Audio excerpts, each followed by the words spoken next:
ಸ್ನೇಹಿತರೆ ನಮಸ್ಕಾರ. ನಾನು ಸಿದ್ದು ಕಣಬರಗಿ, ಕರ್ನಾಟಕ ರಾಜ್ಯ ರೈತ ಸಂಘದ ರಾಜ್ಯ ಪ್ರಧಾನ ಕಾರ್ಯದರ್ಶಿ. ನನ್ನ ಜೊತೆಗೆ ನಮ್ಮ ರಾಜ್ಯ ರೈತ ಸಂಘದ ಗೌರವ ಅಧ್ಯಕ್ಷರಾದಂಥ ಶ್ರೀ ಬಿ.ಜಿ. ಕುಂಬಾರ್ ಅವರು ಅದಾರ, ಹಾಗೆ ರಾಜ್ಯಾಧ್ಯಕ್ಷರಾದಂಥ ಶ್ರೀ ಸುರೇಶ್ ವಾಲಿ ಅವರು ಅದಾರ, ಹಾಗೆ ರಾಜ್ಯ ಉಪಾಧ್ಯಕ್ಷರಾದಂಥ ವಿನೋದ್ ಪಾಟೀಲ್ ಅವರು ಅದಾರ, ಹಾಗೆ ಚಿಕ್ಕೋಡಿ ಜಿಲ್ಲಾಧ್ಯಕ್ಷರಾದ ಕುಮಾರ ಡೊಂಗ್ರೆ ಅವರು ಅದಾರ, ಹಾಗೆ ಕಾರ್ಯದರ್ಶಿ ಆದಂಥ ಮಡಿವಾಳಪ್ಪ ಕಿತ್ತೂರು ಅವರು ಅದಾರ.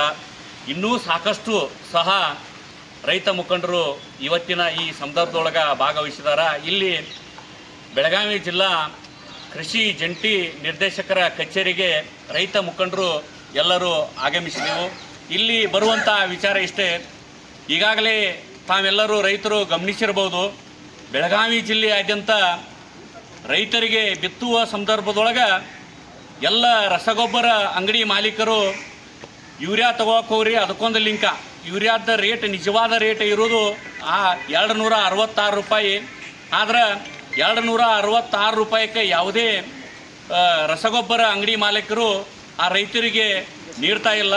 ಅದರ ವಿಚಾರವಾಗಿ ನಾವು ಸಾಕಷ್ಟು ರಸಗೊಬ್ಬರ ಅಂಗಡಿ ಮಾಲೀಕರನ್ನ ಕಾಂಟ್ಯಾಕ್ಟ್ ಮಾಡಿದಾಗ ರಸಗೊಬ್ಬರ ಅಂಗಡಿ ಮಾಲೀಕರು ನೂರಾರು ಕಾರಣಗಳನ್ನ ಹೇಳ್ತಾರೋ. ನಾವು ಕೇಳಿಕೊಳ್ಳೋದು ಇಷ್ಟೇ, ಏನು $266 ಕರ್ನಾಟಕ ರಾಜ್ಯ ಸರ್ಕಾರದ ಕೃಷಿ ಚೀಫ್ ಮುಖ್ಯ ಕಾರ್ಯದರ್ಶಿ ಅವರು ಆರ್ಡರ್ ಮಾಡಿದರು. ಆ ಆರ್ಡರ್ ತಕ್ಕಂತೆ ಎಲ್ಲ ರಸಗೊಬ್ಬರ ಅಂಗಡಿ ಮಾಲೀಕರು $266 ಮಾತ್ರ ನೀಡ್ರಿ, ಅದರ ಜೊತೆಗೆ ಲಿಂಕನ್ನು ನೀಡಬೇಡ್ರಿ.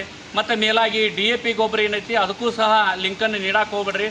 ಬೇಕಾದ ರೈತರಿಗೆ ನೀವು ಕೊಡ್ರಿ, ನಮ್ಮದೇನು ಅಭ್ಯಂತರ ಇಲ್ಲ, ಬಟ್ ಎಲ್ಲ ರೈತರಿಗೂ ನೀವು ಇದನ್ನು ತೊಗೊಳ್ಳಲೇಬೇಕನ್ನುವಂಥ ಒತ್ತಡವನ್ನು ಹೇರಕ್ಕೆ ಹೋಗ್ಬೇಡ್ರಿ. ದಯವಿಟ್ಟು ಒತ್ತಡ ಹೇರಿದ್ದಾದ್ರೆ ಮುಂದಿನ ದಿನಮಾನದೊಳಗೆ ನಿಮ್ಮ ರಸಗೊಬ್ಬರ ಅಂಗಡಿಗಳನ್ನು ನಡೆಯುವಂಥ ಕಷ್ಟಕರ ದಿನಮಾನ ಬರ್ತಾವೆ. ಯಾಕಂತಂದ್ರೆ ನಾವು ರೈತರು ಎಲ್ಲರೂ ಸೇರಿ ಈಗಾಗಲೇ ಒಂದು ನಿರ್ಧಾರನ ಮಾಡಿಬಿಟ್ಟಿದ್ದೆವು. ನಾವೆಲ್ಲರೂ ಪ್ರತಿ ರೈತರು 2,000 3,000 ಸೇರಿಸಿ ಒಂದು FPOವನ್ನು ಮಾಡಿಕೊಂಡು ಅಲ್ಲಿ ಮುಖಾಂತರ ರೈತರಿಗೆ ರಸಗೊಬ್ಬರವನ್ನು ಸರಬರಾಜು ಮಾಡೋಣ ಅಂತೇಳಿ ಈಗಾಗಲೇ ನಾವು ಮಾತುಕತೆ ಸಹ ಮಾಡಿದೆವು. ನೂರಾರು ರೈತರನ್ನ ಸಂಪರ್ಕ ಮಾಡಿದೆವು. ದಯವಿಟ್ಟು ನಿಮ್ಮದು ಇರುವಂಥ ವ್ಯಾಪಾರನ್ನು ಹಾಳು ಮಾಡಿಕೊಂಡು ನೀವು ಬೀದಿಗೆ ಬರಕ್ಕೆ ಹೋಗ್ಬೇಡ್ರಿ, ರೈತರನ್ನು ಬೀದಿಗೆ ತರಕ್ಕೆ ಹೋಗ್ಬೇಡ್ರಿ ಅಂತೇಳಿ ನನ್ನ ಮಾತಿಗೆ ವಿರಾಮ ಹೇಳ್ತೇನೆ.